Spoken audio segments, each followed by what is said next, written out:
Hello, everyone. We are nearing the end of our study of Revelation. The evil world we now see that seems to get worse every day is coming to an end. At this point in our study, all Christians have either been raised from the dead or raptured. Babylon and the prostitute are gone, and Satan has been thrown into the abyss where he will remain for 1,000 years. The only people not seen so far in this prophecy are the unsaved dead, who will come to life after the 1,000-year reign of Christ. Knowing that, let's think for a moment about those 1,000 years. The Battle of Armageddon is over, and Christ is reigning victorious in Jerusalem. Isaiah chapters 2 and 11 tell us he will teach, settle disputes, give the law, and judge between nations. There will be no wars, nor will anyone train for war, because peace will cover the world. Sounds good to me. In verse 4 of Revelation 20, John, quote, saw thrones on which were seated those who had been given authority to judge, end quote. John also saw the souls of those who had been beheaded because of their testimony for Jesus and because of the word of God. Because they did not take the mark of the beast, they came to life and reigned with Jesus for 1,000 years. These are the people saved in the tribulation. After the 1,000 years ends, Satan will be released from the abyss. Let's think about that for a moment. Satan has been in the pit of hell, or Hades as it was called in the Greek language. No one wants to be in hell, and 1,000 years is a long time to be sure. Hating every minute of it. You have to think that Satan should have learned his lesson. You can only imagine then how thrilled Satan is to now be released from there. He honestly believes he has been given a second chance to control the earth, and he immediately gets busy. Verse 7 tells us he went out, quote, to deceive the nations in the four corners of the earth, to gather people for battle against God, end quote.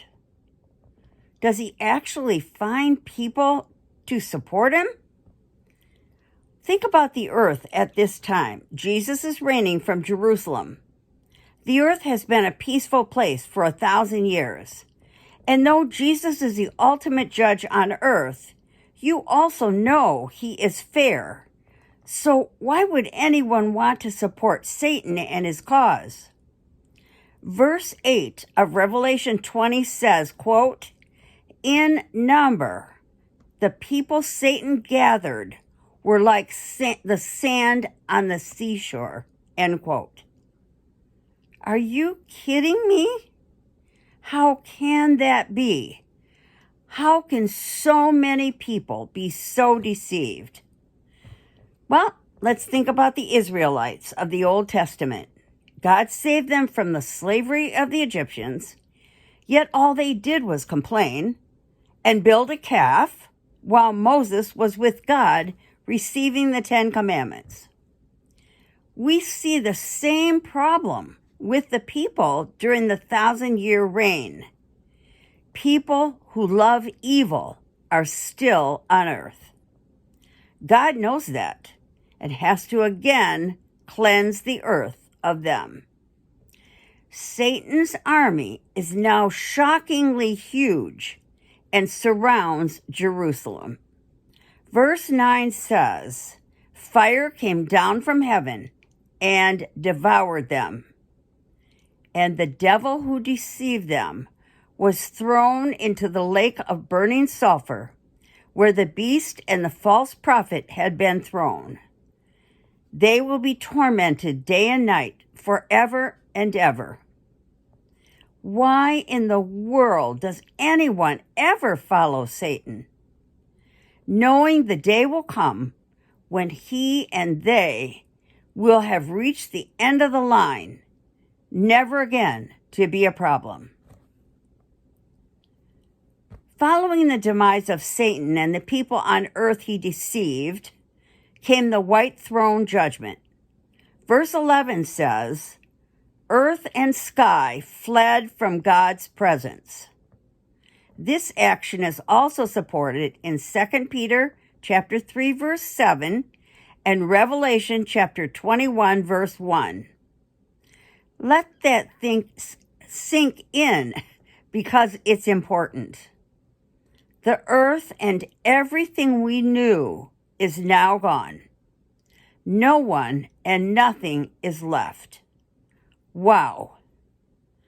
The Apostle John then saw the sea give up its dead, and death and Hades, or hell, gave up the dead that were in them.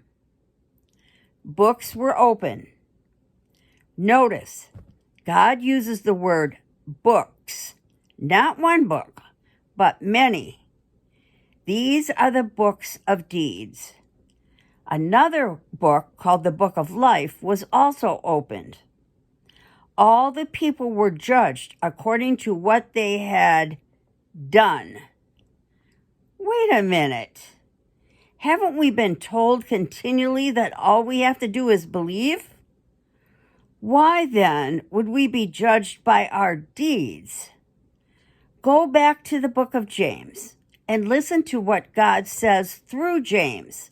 Quote, "Faith without works is dead." End quote. We are saved by grace, but works prove our thanks for that grace we receive.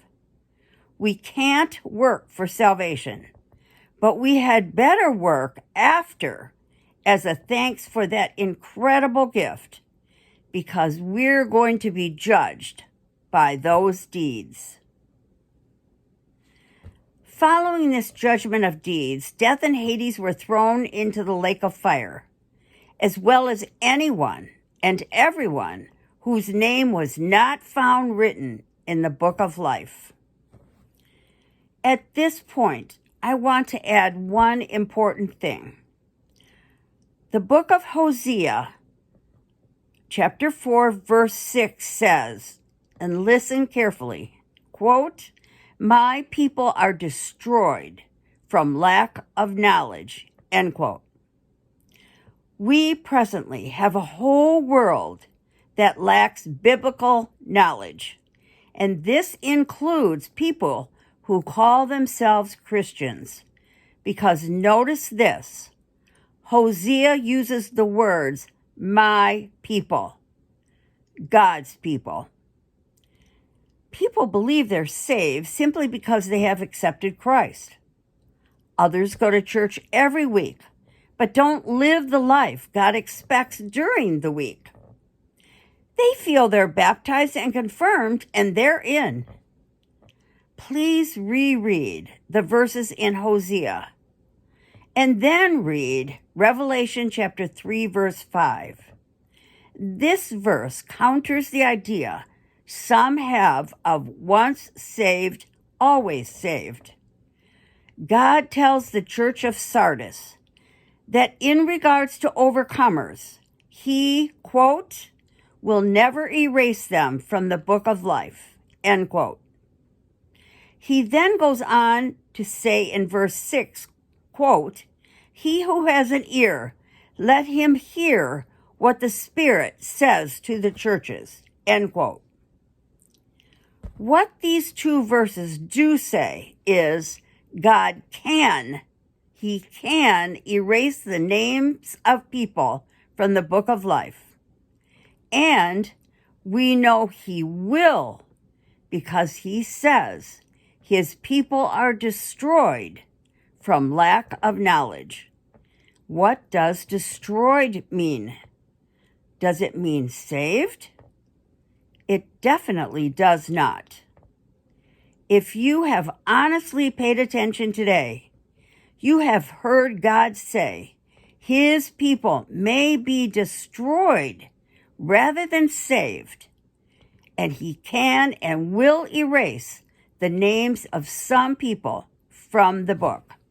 So, people can be saved once, but not end up in heaven. And he warns people to listen carefully to this. Thanks for listening. It is my prayer that many people's eyes will be open to the truth Jesus shares with John in Revelation, truth many have missed. Please listen again to the last paragraph I shared. I believe it is eye-opening. Next week, we will conclude our study of Revelation as we see life in the new heaven and the new earth. See you Thursday.